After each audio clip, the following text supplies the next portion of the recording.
Alright folks, here's what we'll be making today. I have done a lot of research on gravity feeders, and this is the best design that I have been able to come up with.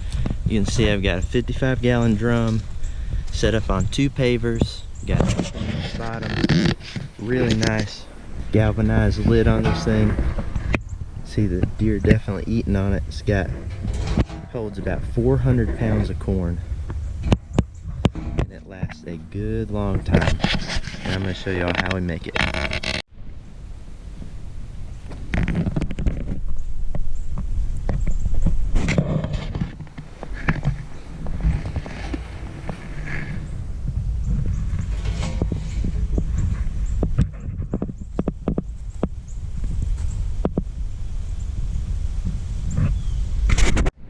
Okay, now that you've seen the barrel, I just want to tell you what my goals were with building this.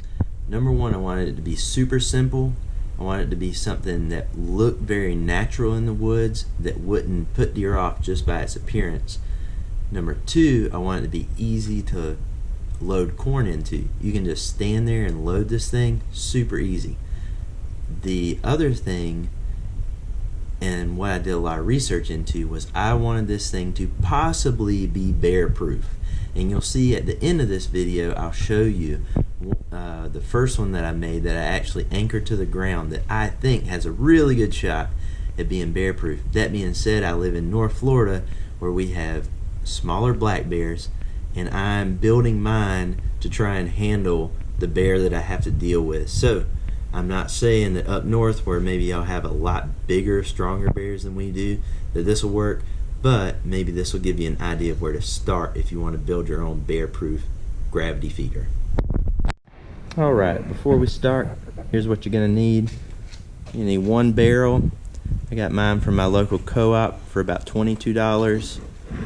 Galvanized lid. Got that from the local Quick Pick. That's one of the most expensive part. Costs about $54 after tax. It's expensive, but it's worth it. You will need 2 to 3 cans of spray foam or insulating foam. You will need a wire brush of some sort. You will need an angle grinder with a cutting disc, and you will need paint. This Magic Camouflage paint, I use it as the base coat and then use spray paint to make the camouflage designs on the outside.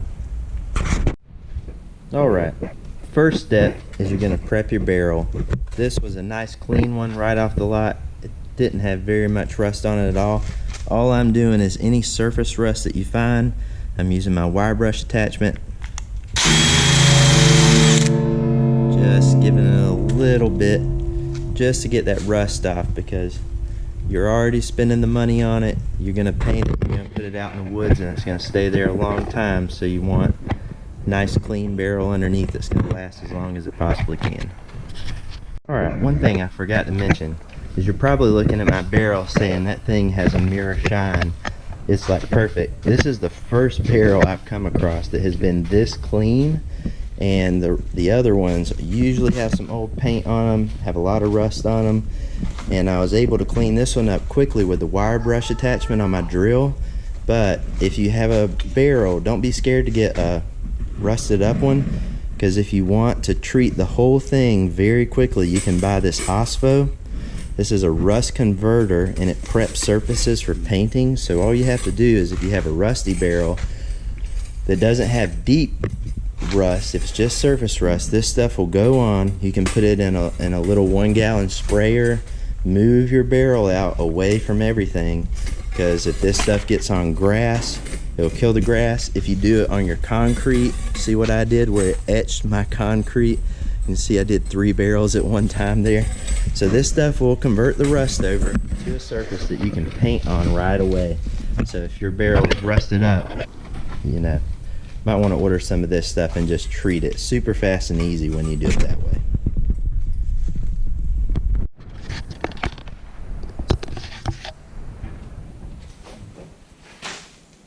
Alright, once you have your barrel cleaned up, got my paint here, I'm going to give it a good mix, and then I'm using a really cheap paintbrush because this is some heavy, really heavy oil-based paint. It's going to be a great base layer for your feeder, but it's one of those that you're going to throw the paintbrush away afterwards.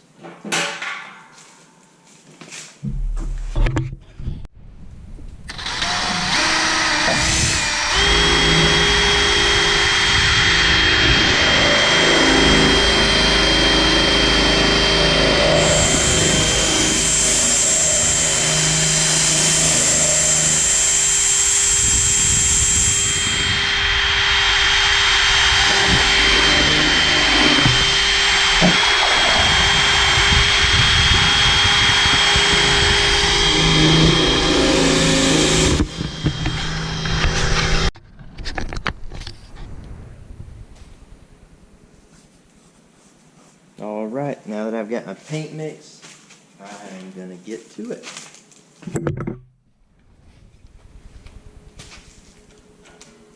Again, we're using Magic camouflage paint. It's oil based, it's very heavy. Sorry about the lighting. Here we go.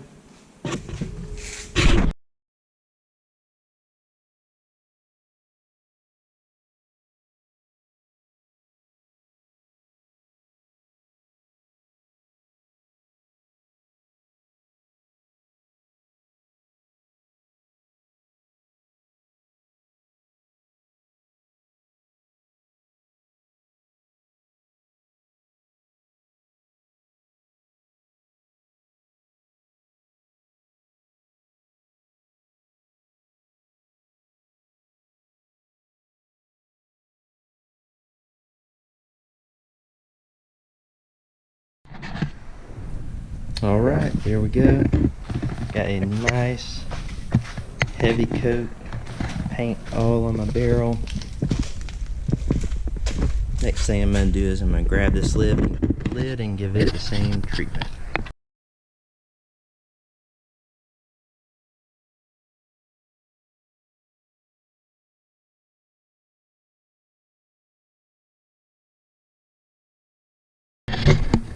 Alright, here we go. Got the nice coat of paint on the lid and the barrel.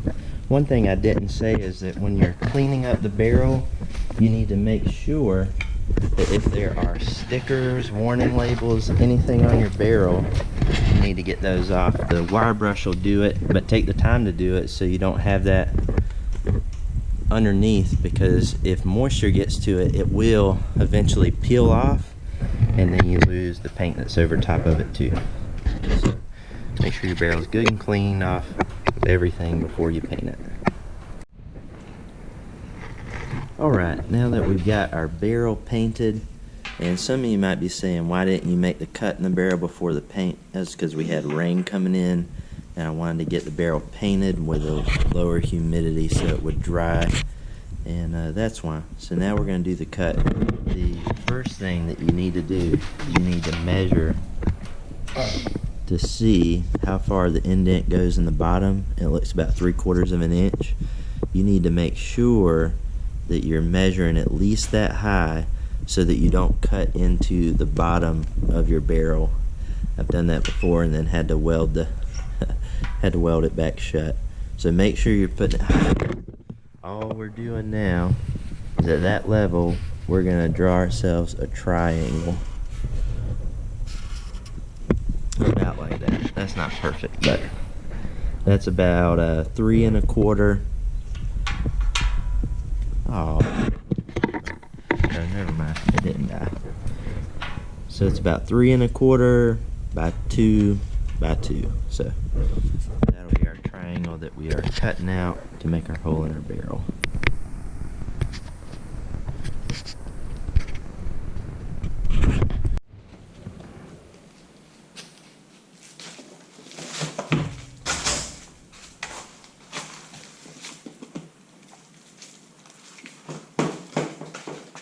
Alright, now that we've got our triangle drawn, our rough outline, we're going to be using our angle grinder with a cutting disc to make the cut. You should always use proper protective equipment when using an angle grinder.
Now we've got our hole cut.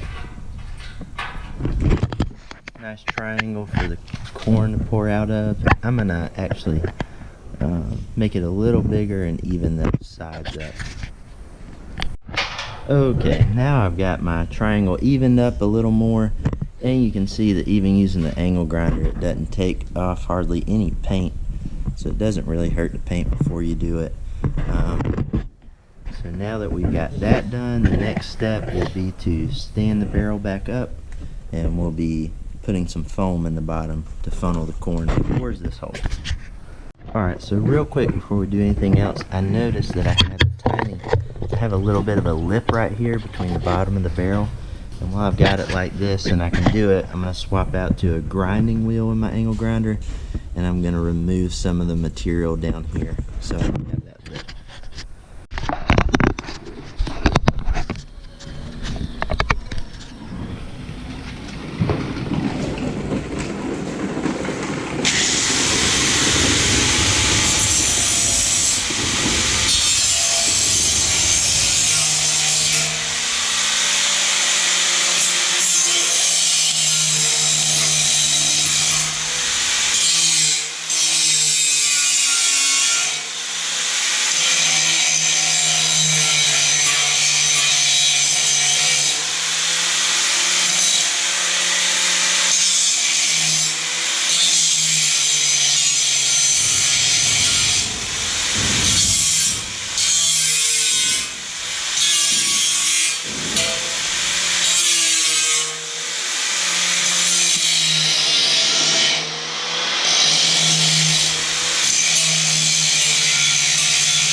Quick and easy. Just took some material off. Now we got it level with the bottom of our barrel so the corn can flow out nice and smooth. And real quick before we do the foam, all of this exposed metal from the cut, I'm just going to be taking some Fusion and Krylon, do a real quick spray paint.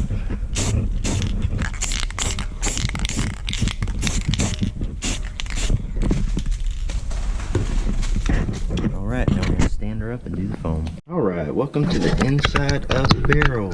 You can see from the paint down here where our hole is. So what we're going to do with our foam is we're going to make about halfway across. We want to go perpendicular to the hole. We're going to do our base layer, and then we're going to build a couple rows of foam on top of that, and that'll just give us something in here that'll help funnel the corn towards the exit hole.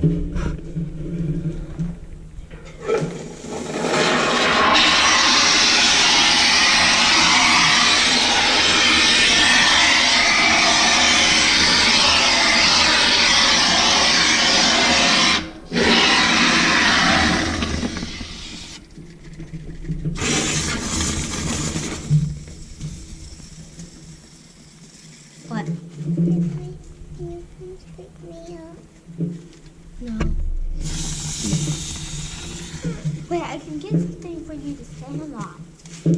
Okay, and as you can see, these cheap GE foam ones from Walmart, they run out exceptionally fast. You can buy the more expensive cans and you actually get a lot more per can, but I've got 2 of these, so I'm going to go ahead and grab the next one and we'll put another layer on.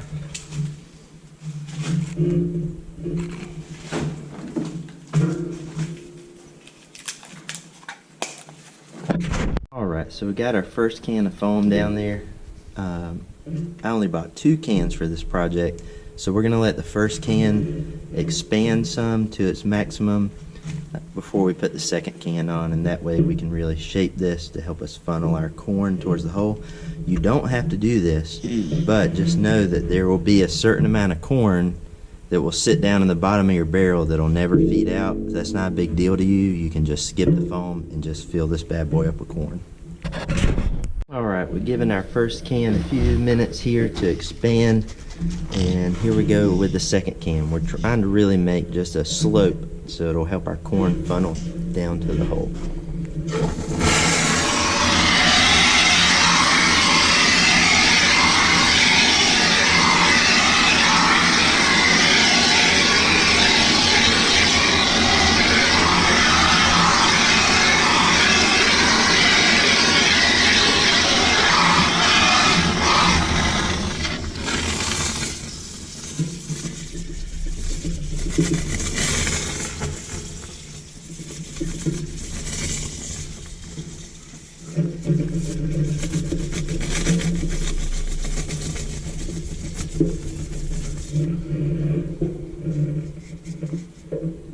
Alright, when you're done spraying, you can drag your straw right through the foam before it sets, and you can shape it a little bit, smooth it out.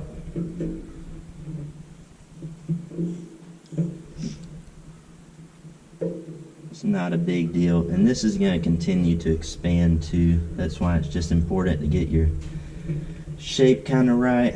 That way you can know that it's just going to help the corn funnel.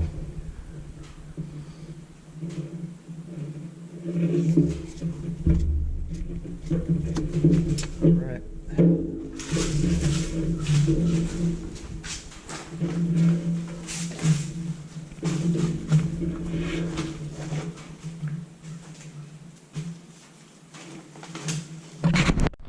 Alright, now while we're waiting for our foam to dry on the inside, I've got three different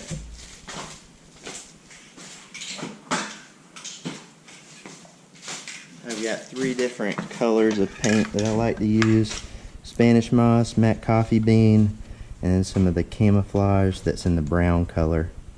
I use these three, and you can watch my pattern. And I feel like the scent of the paint will eventually go away. The deer will become used to it, and just breaking up the outline of this thing just helps it be more natural.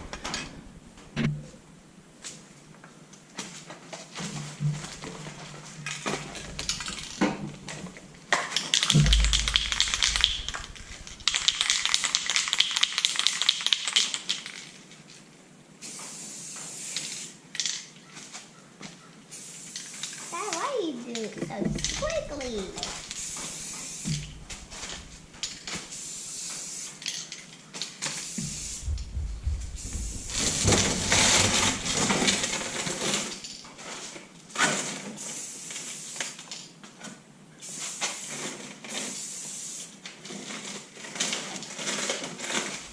Real quick and easy. Doesn't take much spray paint.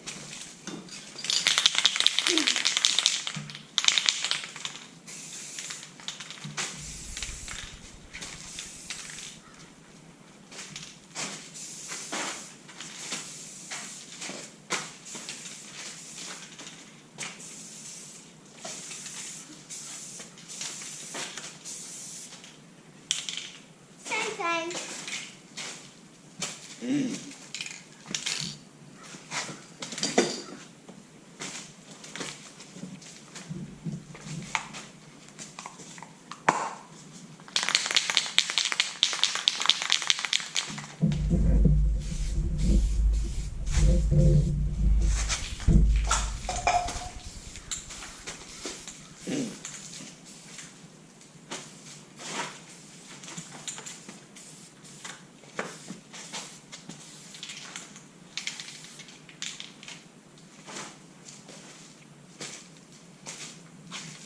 Alright, so as you can see, not a big deal. Just got a couple different colors on there, 2 greens, 2 browns. You just do some squiggly lines, some straight lines, and they'll just help this, help break it up. You can also take branches, grasses, anything you want, and you can stick them to this thing to help it look more like a natural object out in the woods. Not a big deal. The deer get used to these relatively quickly. They see that pile of corn on the ground, and it doesn't take much. They get used to them real fast. The smell dissipates pretty fast, especially if you have some rains coming. do is spray paint the lid and just do it kind of the same way. Alright, here we go with our lid. All we're going to do, just throw some lines on it, break the colors up.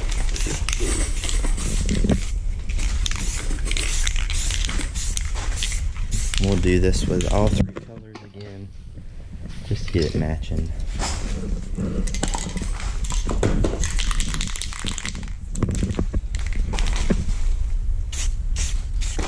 You can see the brown, this matte coffee bean is really the one that marks it up the most, has the most contrast on the barrel.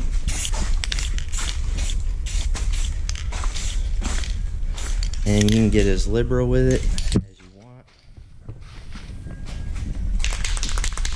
Like I said, the deer are not going to mind this one bit. I just think it clearly it adds a little more protection to your paint layer that we did in the beginning. And just break up the outline some. And just like that, we are done with the construction of our barrel. All we'll wait on now before we move it is to make sure that the foam in the bottom of our barrel has plenty of time to firm up. You want it to be completely set before you go moving it, or you'll lose some foam. So the next thing we'll be doing after all of this is dry is we will go to the store and we'll pick up 2 concrete pavers, and that will make the base for our barrel when we put it out in the woods. And then I will take you to another one that I have out in my hunting lease right now that I have it anchored down to the ground, because one of the big reasons for me creating this was so that it could possibly be bear proof. I don't know if it is yet, because where I anchored the one I expected a bear to find it pretty quickly, and then the bear never came around. So I haven't seen one of these go up against a bear, but when I show you the one that's anchored down and show you how just unmovable it is, I think you'll understand why I did it, and I think it's got a pretty good shot at being bear proof. So I'll be back when this thing is dry. Alright, one more quick tip while I'm sitting here waiting for this to dry. The only part of your barrel that's going to wind up trying to hold any water at all is the very bottom rim of this thing. So when I did the oil-based paint, I made sure to go really heavy down there and try and get paint into that little separation there so water wouldn't get in there and cause rust. But just now, once I got done with the spray painting, I went back and I sprayed a heavy coat of spray paint all the way around the bottom of the barrel, just to really try and fill that space as much as possible to protect it. Because I think long term, that's probably going to be the only place on the barrel that's going to try and hold any water at all. And so it'll probably be the first place to rust. So go liberal when you're painting that bottom rim. Alright, here we are with our finished barrel. Take a look in there. You can see once our foam finally filled up all the way, it grew at least 6 or 7 inches tall right there. Now we're out here on the food plot. I got my 2 big pavers. This is 2 12 by 24 inch pavers, and all we're doing is making it slope a little bit. This will be the back, and it's up a little higher as it goes down. That'll just help the corn flow out the hole. We're gonna get the barrel set up and then we'll show it to you. Alright, now we got our barrel set up. Sorry about the shadow, but you can see we got it scooted all the way back on one paver mostly, and then the front of this paver is where your corn will spill out onto. Now we're gonna get her filled up. Alright folks, there she is. That is 7 50-pound bags of corn in there. My quick math is right, that's 350 pounds. You can see, comes right out of our triangle cut, right onto it. As the deer eat it away, more pours out. And having it up on these pavers is important because 1, it keeps your barrel off direct contact with the ground. And then 2, when it rains, the water will run right off your pavers and it won't let your corn sit here in water and get sour. Now put the lid on her. and we are gonna be all done. Now, I did this one for my brother, and he said he did not want me to anchor it to the ground, even though there has been known to be a bear in this area. But I'm going to take you over to one of my other ones that is anchored and just show y'all that. All right, one more thing I was going to show you is that with these feeders, I cut this hole a little bigger than I have in the past, but I'm going to show you that if you get yours here, you get your corn in it, because it's a pain to try and take all that corn back out and do any modification. If the corn is not flowing enough, all you need is a pair of pliers or a pair of channel locks. You can grab this metal right here, get it with your pliers, and you can bend it out. And the more you bend this out all the way along it, the more and more corn it'll let out. So that's how you adjust your rate of flow. Alright, as promised, here's my one that I have anchored to the ground. You can see I did openings on both sides of this one. This was the first one I built, and don't ask me how, but even with two sides open and a crazy amount of deer and raccoons that hit this thing, this feeds out at the same rate as my other one with a single hole in it. But here's how I did the anchors right here. They're hard to see because they're painted, but this is a 36-inch ground anchor from Tractor Supply. Got a 3,300 pound 2-inch ratchet strap that goes up and over and down to another anchor on this side. So this thing's filled with corn, 350 pounds of corn, this insanely strong ratchet strap on top. And you guys, I absolutely cannot budge this barrel. This is the one originally I thought for sure a bear would come by and check it out, and I've got a camera watching it, and I thought we'd get to see some action, and then there's just been no bear. But the deer absolutely love this thing, and so that's your option for if you're anywhere. I'm in North Florida, so black bears are all around here, but that was my solution for bears, and it just hasn't been tested by one yet. But I'll be sure to show you if it ever does happen.